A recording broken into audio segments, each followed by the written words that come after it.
Welcome to the In-House Ethicist, brought to you by the Chicago Booth Review. I'm Paul Rollert.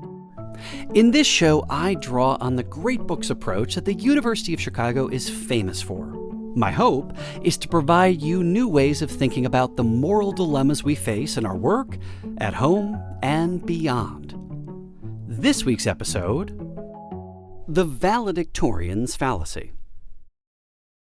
A few years after graduating from law school, I was having a long overdue dinner with a friend and former classmate of mine. We'll call him Skip. After trading updates on family and friends, we turned to the preoccupations of our professional lives. Skip told me about the daily grind of being a corporate lawyer, a world of endless memos, legal minutia, and billing in 6-minute increments.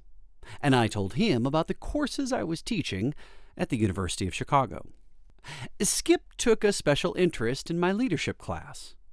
How exactly did I approach that tricky subject? I told Skip that I focused on helping students develop the self-awareness and empathy necessary to connect with, gain the trust of, and ultimately inspire their peers, all while keeping a close eye on the values they held dear. As I spoke, my dinner companion grew pensive. "I wish they had taught us those things in law school," he grumbled. Skip, it seemed, had learned the hard way that the capacity I was describing was far more central to one's success as a lawyer than he had ever imagined when we were busy cramming for finals. In law school, writing the very best legal brief or most adroitly assembling the facts of a case put you, quite literally, at the head of the class. At the firm, however, these things didn't seem to matter. At least not as much as they did when we were students. As a counterpoint to his experience, Skip mentioned one of our classmates. We'll call him Artie. Artie was a swell guy, someone as quick with a quip as a helping hand. But his knack for legal analysis seemed wanting, at least as far as Skip was concerned. The two of them had entered the firm at the same time, and while Skip had struggled, his colleague had soared. "He's really good at the kinds of things you're talking about," Skip admitted. Artie had a gift for gaining the trust of clients, impressing senior partners, and bringing in new business. Yes, Skip could still write a better brief, but unfortunately for him, writing a better brief was clearly no longer key to continued advancement. I've had some variety of this conversation several times over the years. So often, in fact, that I've come to describe the mistaken assumption the Skips of the world labor under as the Valedictorians' Fallacy. Those who fall victim to it are the people who thrive at tests that sort individuals according to a narrow set of cognitive abilities. You know, the peculiar gift for sprinting through a physics problem set, writing a spotless essay on Oedipus Rex, or reciting on cue every one of Ronald Reagan's Supreme Court picks: O'Connor, Rehnquist, Scalia, Kennedy. These valedictorians in training often lead a blessed adolescence. Having seduced their teachers and skated through the SATs, they are importuned by top colleges, invited to exclusive internships, and welcomed with open arms into fancy jobs. But then, often not long after an encore performance in graduate school, something shifts, and the mechanism of personal advancement they had so deftly manipulated stops working for them. Yes, they retain the talents they so long possessed, but they increasingly resemble gifted magicians whose tricks suddenly fail to impress. At a loss for solutions, they often double down on what they do best. "Hey everybody, watch me pull another rabbit out of this hat." But even while they scramble, the Arties of the world steadily stream past them. It's a bewildering experience, shameful and humiliating. Their tricks haven't failed them, the world has. That, of course, is what the valedictorians think. And who can blame them? The conclusion is reassuring and convenient. But rather than being the victims of some cruel cosmic joke, these individuals are merely passing out of the first stage in a lifelong competition for honors and advancement. Consider the composition of your average kindergarten class. On the whole, it's fairly democratic. The range of capabilities is broad because the group's constitution is a consequence of geographic adjacency and happy accident. But then the rigorous regimes of training and testing begin, and with them, a winnowing process of academic achievement that gradually narrows the competition. It culminates in the creation of the kind of professional environment one finds at a white shoe law firm, or a Tony consultancy, or prestigious investment bank. An extreme version of Garrison Keillor's Lake Wobegon, a place where all the children are not merely above average, but firmly in the top 3%. In such environments, the problem is not that anyone can complete any task with enthusiasm and excellence, but that most any distinction you might observe in their work makes the same impression as a memo written in exquisite cursive. It's noteworthy, but practically speaking, irrelevant. In my experience, this is the fact that most infuriates those who have the hardest time shaking the valedictorian's fallacy. They know their work is superior, their analysis is sturdier, their memos better written, but being slightly better in an environment of exceptional performers no longer makes all the difference. The truth of the matter is that while higher education's obsession with hair-splitting distinctions can lead one to assume that the logic of the professional world resembles the Olympic trials, most workplaces simply don't share much in common with the 100-meter dash. In such a race, crossing the finish line 1/10 of a second before your nearest competitor is not only meaningful, it makes all the difference in the world. But in most professional settings, success or failure is not determined in a fashion so clean and narrow.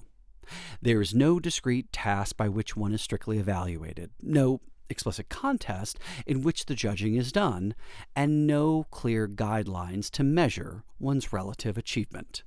Indeed, if you consider the types of work environments in which the Olympian analogy seems strongest, those that most immediately come to mind involve manual labor, specifically piecework.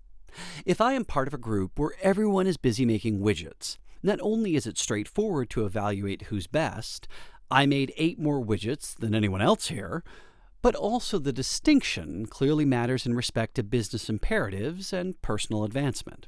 Outside of sales, however, in a white-collar profession, most of the work you do is part of some common, complex effort, and thus your performance merely needs to cross the threshold of what we might call superior competence.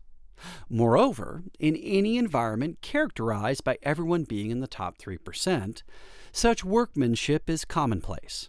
Those who cannot do the work, the dullards, the screw-ups, the truants, have been weeded out. Only the exceptional remain. And while the difference in 100-meter dash times between a Usain Bolt and an All-American at the University of Michigan determines their relative achievements absolutely, there are few cases where differences akin to tenths of a second matter so completely in a professional environment, assuming they can even be measured in the first place. For the crestfallen head of the class, the problem of differences in workmanship becoming so marginal that they fade into irrelevance is exacerbated by changes in the very work that elite professionals do as they climb the corporate ladder. Let me explain with an example from the tasks assigned to young lawyers. Document review. When I was in law school, doc review was a rite of passage for summer associates at fancy corporate firms. It occurs in the early stages of a civil case, during discovery, a proceeding in which adversarial parties exchange information in preparation for trial. These exchanges are subject to highly complex rules of civil procedure that aim to ensure a trial's expediency and fairness. Their terms are inevitably subject to dispute, but once a judge has ruled on any motions, a legal team must assemble, annotate, and redact the relevant documents they are required to produce consistent with the judge's rulings. At the same time, they must comb through the new documents they receive for any information that might be relevant to the arguments they intend to make at trial. To say that doc review is tedious doesn't begin to do justice to the mind-numbing nature of the work. Let's say I give you the voluminous tax returns of the richest person in your neighborhood and ask you to rifle through them for 7 pieces of information. Now imagine doing the same thing hundreds of times over, and you have a sense of what it is like to do document review in a corporate case where thousands upon thousands of pages, memos, contracts, emails, and so forth are dropped on your desk. And I mean dropped. For because of the sensitivity of the material in question, doc review is often conducted on paper copies, a practice that, in my time, made for a familiar rite of summer associates spending late nights surrounded by boxes of file folders, swilling Diet Coke, and diligently logging data on their legal pads. Now, two things should be clear about doc review. First, it's terrible. Second, for its successful completion, it requires a sharp mind, an eye for detail, and a rigid commitment to strictly limiting mistakes. In other words, it's exactly the kind of entry-level work that elite performers are typically assigned. There is a rote, mechanical quality to it. Critical thinking, strategic judgment, creative imagination. You don't need any of these capacities to do such work well. Indeed, your assignment is to look for information that falls into certain categories and organize it accordingly. And yet, because of the financial stakes involved, doc review must be completed on time and with minimal errors. Therefore, even though the task is more painstaking than especially difficult, you can't trust it to just anyone. You need those individuals who have shown the kind of superior competence that academic admissions select for. New York Times columnist David Brooks explored the nature of this competency in The Organization Kid, an essay he wrote nearly 25 years ago for The Atlantic. The high-achieving kids he reported on were students on Princeton's campus, and one of them memorably likened his cohort to power tools. "That's what we call ourselves," he cheerfully confessed. "We feel like we're just tools for processing information." While hardly the most attractive analogy, the image of a human power tool nicely captures the nature of the work that is rewarded throughout one's education and early professional career. A junior banker or an entry-level consultant are basically power tools. They are activated and directed by senior colleagues to complete menial tasks that, like document review, are largely mechanical and have little margin for error. The work is unglamorous, uninspiring, and most often deadly dull. But if you are dutiful and precise in dispatching it, you continue climbing the ladder of achievement. That is, until something changes, namely, the work required of your position. The easiest way to describe this change is to consider the pie chart of your time. At the beginning of your career, when you are at the very bottom of the professional totem pole, you are effectively a task rabbit. You spend your days completing fairly narrow assignments given to you by others, creating a PowerPoint, organizing a spreadsheet, writing a memo. These chores fill the entire pie chart of your time, and those who most deftly complete them keep advancing. By contrast, those who have ascended to the top rungs of the corporate ladder do no such work. On the contrary, they spend their days determining tasks for others to do and managing the expectations of all types of parties: board members, shareholders, suppliers, customers, government officials, members of the press, rank-and-file employees, and other senior executives. While they continue to draw on the hard skills that help them advance in the early part of their careers, they now fill the pie chart of their time with work that bears little resemblance to what gave them the chance for senior-level success in the first place. Such work undoubtedly requires a kind of sentimental shift. Rather than the rigid clarity of specific directives, senior executives must become comfortable with ambiguity, uncertainty, and risk. Their work has become the what and the why, while others are left to figure out the how.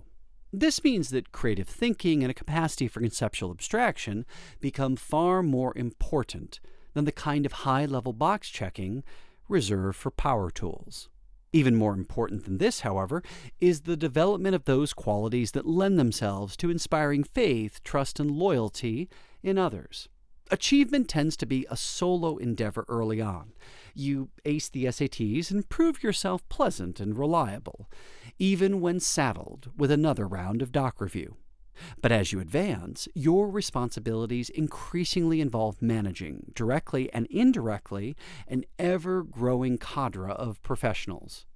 To gain their trust, and to be worthy of that trust, is not a matter of well-crafted memos and impeccable spreadsheets. Instead, it involves a capacity for leadership, ethics, and communication. These are the skills that a traditional education and the events of one's early career don't adequately reward or routinely instill. You are far more likely to learn ethics by playing water polo, communication by moving to East Timor, and leadership by joining the Army than from mastering most any task that is otherwise rewarded before you turn 25. More to the point, you can be an abject failure at all three without imperiling your path to becoming a valedictorian. Especially at a time when artificial intelligence and machine learning are taking on tasks that have traditionally been assigned to entry-level professionals. ChatGPT will soon take over doc review, if it hasn't done so already. Rewards for superior competence alone will only continue to shrink. I imagine that higher education will eventually adjust to meet these new realities. But in the meantime, the skips of this world should consider themselves on notice. If the C-suite is in sight, spend a little more time learning to be human and a little less time being a power tool. That's it for today's episode.